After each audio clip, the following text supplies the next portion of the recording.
हर व्यक्ति की सुरक्षा न पुलिस कर सकती, न आर्मी कर सकती, न आप और हम कर सकते। तो जिन्होंने नुकसान किया है वो इस बात के लायबल हैं कि उनसे वो भरपाई कराई जाए।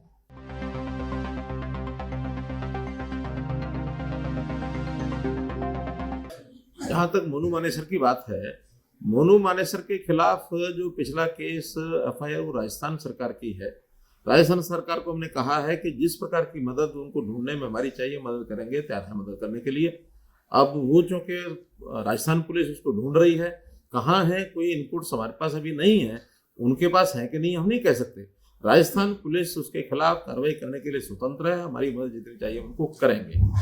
जहां तक दूसरा विषय आपका है आउटसाइडर्स का, चूंकि अब लगातार जितने सोशल मीडिया पर जो चीज़ें चली हैं उनको भी चिन्हित किया जा रहा है। हमारा जो साइबर डिपार्टमेंट है उसमें लगा है, जो वहाँ पर जो डंप मिला है टेलीफोन कॉल्स का, वो हमारे जो टावर्स होते हैं उससे मिलता है, उसके साथ उनके लिंक बनाए जा रहे हैं। अब लिंक बनाने के बाद ही पता लगेगा किसने किसको कितनी बार कॉल्स की, उतना ही पता लगता है उस डिटेल कॉल में, इससे ज़्यादा पता नहीं लगता। लेकिन उसमें से इन्फ्रेंसेस को निकलते हैं, वो इन्फ्रेंसेस सोशल मीडिया के इन्फ्रेंसेस, और लगातार वहाँ जो सीसीटीवी कैमराज हैं, सीसीटीवी कैमराज के जितने भी फोटोग्राफ्स हैं, जितनी भी रिकॉर्डिंग्स हैं, उनको सबको ले लिया गया है, उसका एनालिसिस चल रहा है। इसी में से जो 116 लोग पकड़े हैं वो इन्हीं में से पकड़े हैं।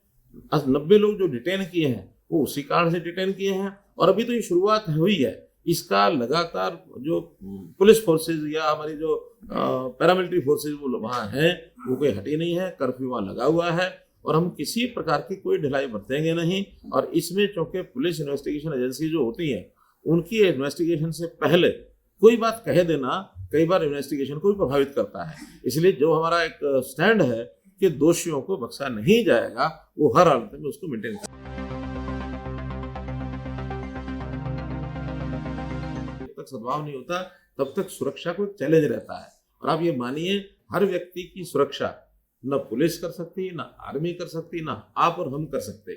सुरक्षा के लिए भी एक वातावरण बनाना पड़ता है, और वातावरण समाज में एक सामंजस्य, सद्भाव, इसके लिए पहला प्रयत्न करना पड़ता है। उसके लिए पीस कमेटीज बनी हैं, उसके लिए एडमिनिस्ट्रेशन को लोग लगे हैं। हाँ, मौके पर तनाव न बढ़े इसके लिए फोर्स पूरी रखनी पड़ती है। उन्होंने फ्लैग मार्च भी किया है। जो ऐसे गलत वृत्ति रख करके कोई लोग इस प्रकार का मानस बनाए बैठे, उनके मन में एक भय बिठाना पड़ता है। लेकिन ये तात्कालिक विषय होते हैं, करंट इश्यूज होते हैं। करंट विषय में करने के बाद आखिर में तो सामाजिक सद्भाव बना करके तभी लोगों का रहन सहन ठीक हो सकता है। आप कहीं भी चले जाइए, दुनिया में किसी भी देश में चले जाइए, हर व्यक्ति की सुरक्षा पुलिस के द्वारा करना संभव नहीं होता। हमारी 130 करोड़ आबादी है, हरियाणा की लगा लें तो 2 करोड़ 70 लाख आबादी है। अब 2 करोड़ 70 या 80 लाख आबादी, हमारी पुलिस कितनी है?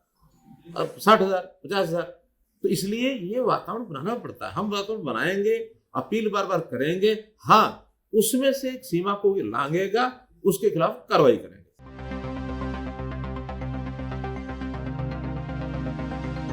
हमने एक एक्ट बना लिया है और उस एक्ट में ये पारित किया गया है कि कोई भी जो लॉस है, चाहे वो पब्लिक प्रॉपर्टी का होगा, चाहे किसी की प्राइवेट प्रॉपर्टी का होगा, ये ठीक है कि पब्लिक प्रॉपर्टी का तो सरकार ही सू करेगी, लेकिन प्राइवेट प्रॉपर्टी का उसको अपने आप सू करना पड़ता है। तो जिन्होंने नुकसान किया है वो इस बात के लायबल हैं कि उनसे वो भरपाई कराई जाए।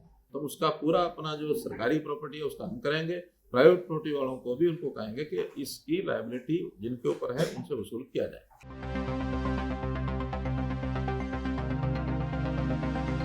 6 लोगों की, जैसे मैंने बताया आज सुबह भी, कि उनकी डेथ रिपोर्टेड है। 2 उसमें पुलिस के लोग हैं, 4 उसमें सिविलियंस हैं। अभी तक 116 लोगों को अरेस्ट किया गया है और 90 इसके अतिरिक्त और डिटेन किए गए हैं। पूछताछ करने के बाद उनके खिलाफ भी कार्रवाई जो बनेगी वो सब की जाएगी।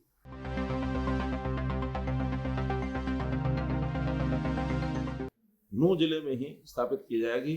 जो अभी 2 बटालियन भौंडसी में है, उसमें से 1 बटालियन नूंह जिले में जगह हमने देख ली है, लेकिन वो जगह बनने में थोड़ा समय लगेगा। उससे पहले किसी टेम्परेरी भवन में 1 बटालियन में कितने लोग होंगे? 1000 लोग लगभग। तो 1000 लोगों की व्यवस्था वहाँ उसी जिले में कहीं ना कहीं, ताकि आवश्यकता पड़ने पर कभी भी उसका मानो उपयोग करना हो तो उपयोग किया जा सके। हमने एक पुलिस में एनफोर्समेंट ब्यूरो अलग से बनाया है। उसके लिए 5-6 विभागों में, खास करके जिनमें टैक्सेशन की चोरी होती है, जहाँ कहीं थोड़ा इस प्रकार के विषय है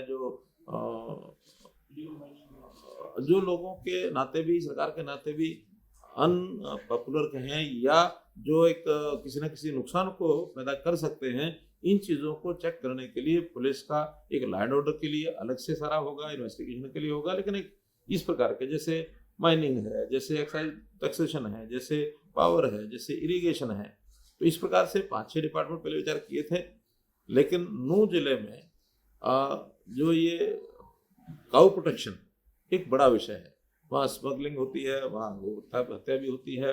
तो हम उस जिले में एनफोर्समेंट जो हमारा ब्यूरो है, उसको काऊ ये जो सिक्योरिटी का जो काम है, ये भी उनके माध्यम से कराएंगे, और 100 जवान अलग से उस व्यवस्था के लिए वहाँ रखे जाएंगे, ताकि ये समस्या भी आगे ना आए। और मैं तो खास करके ऐसे मुस्लिम भाई, जो बहुत लोग मुसलमान भी हैं, जो यानी गोरक्षा के हित में भी बोलते हैं, काम करते हैं, उनका कोई उसमें विरोध नहीं है, बल्कि सहयोग भी करते हैं। राष्ट्रीय मुस्लिम मंच खुल करके उसमें इस मूवमेंट में साथ देता है। तो मैं तो ऐसे मुस्लिम नौजवानों को भी प्रोत्साहन के नाते से अलग से योजना बना करके भी उनको प्रोत्साहन देंगे कि मुस्लिम लोग भी अगर गोरक्षा में आगे आते हैं, ताकि वहाँ किसी प्रकार का आपसी भाईचारा ये न बिगड़े, हमेशा हमेशा के लिए इन चीज़ों को हम ठीक कर सकें। तो इसका भी एक अलग से हम योजना बनाएंगे।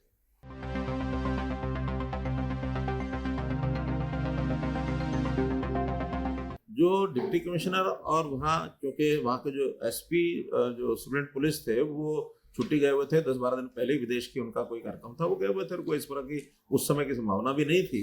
लेकिन जब ये जानकारी यात्रा की मिली है, तो डिप्टी कमिश्नर ने स्वयं दोनों ही तरह की जो हमारी उनकी जानकारी उन्होंने हमें बताया है, दोनों ही पक्षों से एक दिन पहले तक उन्होंने मीटिंग की। मीटिंग करने के बाद उनको आश्वस्त किया गया कि भी शांतिपूर्वक निकलेगा, किसी प्रकार का कोई तनाव, ऐसी बात नहीं होगी। लगातार उनका उसके ऊपर ध्यान था। लेकिन सडनली ये जो सारी चीज़ें चली हैं, इसके बारे में सारी प्रोसेस में से जो जानकारियाँ मिलेंगी, और जो जानकारी मिलेगी जिसके खिलाफ भी कोई इस साजिश को करने का कोई सूत्र मिलेगा, उसके ऊपर कार्रवाई करेंगे। लास्ट इस लाइन में उनकी योजना, जो हमारे सरकारी कर्मचारियों की योजना होती है, उसमें 57 लाख रुपए का मुआवजा उसको मिलने के लिए पुलिस ने घोषित कर दिया है, वो उनको मिल जाएगा।